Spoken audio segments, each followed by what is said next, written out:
Communist கட்சியின் மூத்த தலைவர், விடுதலை போராட்ட வீரர்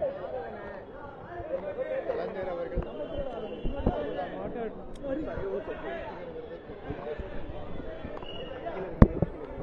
தற்போது இருக்கிற முதலமைச்சர் அவர்களால் தகைசால் தமிழரை விருதை பெற்றவர், விடுதலை சிறுத்தைகள் கட்சியின் சார்பில் தேர்வு விருது பெற்றவர். இப்படி பல்வேறு சிறப்புக்குரிய தலைவர். 1925ஆம் ஆண்டு டிசம்பர் 26ஆம் தேதி பிறந்தார்.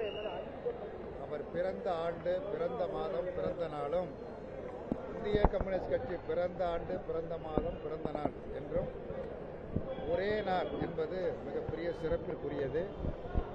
இளம் வயதில் 12-13 வயதில் படித்துக் கொண்டிருக்கிற பொழுது சுதந்திர போராட்ட வேட்கையின் காரணமாக அந்த போராட்டத்தில் மாணவர்களோடு சேர்ந்து பங்கு பெற்ற சிறப்புக்குரிய தலைவர். அதன் பிறகு தோழர் ஜீவா, தோழர் பாலதண்டாயுதம் போன்ற மாபெரும் தலைவர்கள், கம்யூனிஸ்ட் பேரியக்கத்தினுடைய தலைவர்களுடைய பொதுக்கூட்ட உரைகளை கேட்டு இந்திய கம்யூனிஸ்ட் கட்சியில் இணைந்து செயல்பட்டவர்.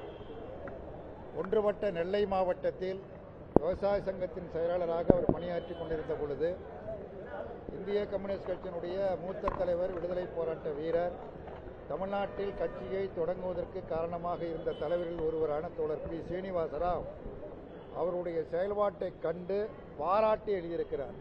தோழர் சீனிவாசராவ் எந்த ஒரு தனி நபரையும் பாராட்டி எழுதியதாக நான் அறிந்த வரையில் கிடையாது. அதனால் தோழர் நல்லக்கண்ணுவை பாராட்டி இவர் எதிர்காலத்தில் ஒரு நல்ல ஊழியராக வருவார் என்று சீனிவாசராவ் குறிப்பிட்டு எழுதியது மிகப்பெரிய சிறப்புக்குரிய செய்தியாகும். அவருடைய போராட்ட வாழ்க்கையில் ஆயுள் தண்டனை பெற்றார். 2 ஆண்டுகளுக்கு மேலாக தலைமறைவாக இருந்து அரசியல் பணிகளை மேற்கொண்டார். அவர் தலைமறைவாக இருந்த பொழுதுதான் காவல்துறையினர் அவரை கைது செய்து விட்டார்கள். கைது செய்து மிக கடுமையான சித்திரவதைகளை வழங்கினார்கள்.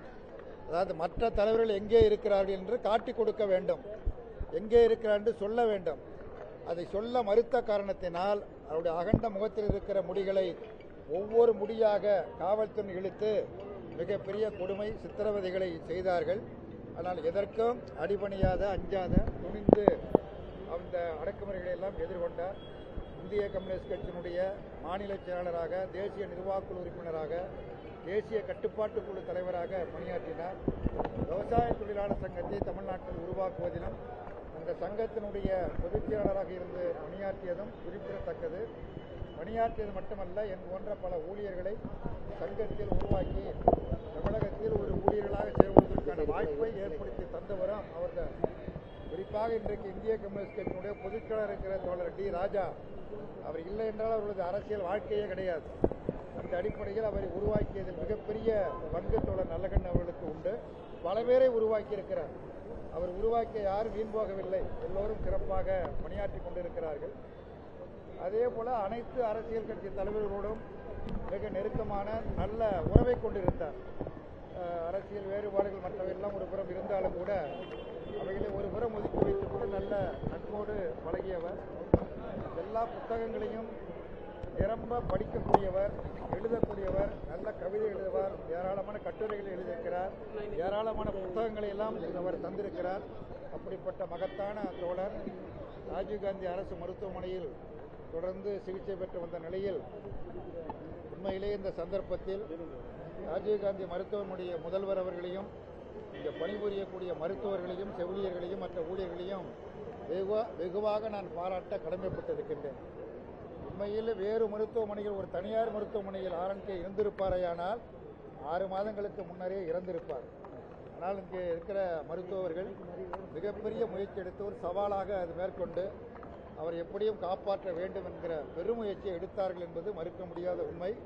அவருடைய முயற்சியை தோற்று போய்விட்டது என்று நான் சொல்ல மாட்டேன், வெற்றி பெற்றது. இருந்தாலும் இயற்கையின் அழைப்பை நிராகரிக்க முடியாது. இயற்கையோடு போராடி கொண்டிருந்தார். அந்த இயற்கையினுடைய அழைப்பை யாராலும் நிராகரிக்க முடியாது. அந்த அடிப்படையில் இன்றைக்கு அவர் இயற்கையை எதிர்க்கிறார் என்பதை தெரிவித்து அவருடைய உடல் பாலன் இல்லத்தில் வைக்கப்படும்.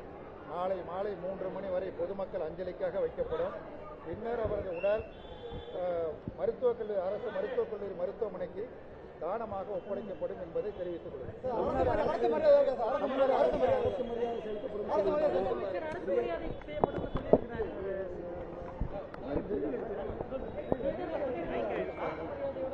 மாண்புமிகு முதலமைச்சர் அவர்கள் ஆரண்கே உடல்நலம் இல்லாமல் மருத்துவமனையில் இருந்த பொழுது பலமுறை வந்திருந்து அவருடைய உடல்நலம் குறித்து விசாரித்து மருத்துவர்களை எல்லாம் கேட்டறிந்து தீவிர சிகிச்சை அளிக்க வேண்டும் என்று அறிவுறுத்தி சென்றிருக்கிறார். இன்றைக்கு மரணத்திற்கு பிறகு அரசு மரியாதையோடு நல்லடக்கம் செய்யப்படும் என்று அறிவித்திருப்பது மிகுந்த மகிழ்ச்சி. அவருக்கு இந்திய கம்யூனிஸ்ட் கட்சியின் சார்பில் நன்றியை தெரிவித்துக் கொள்கிறேன்.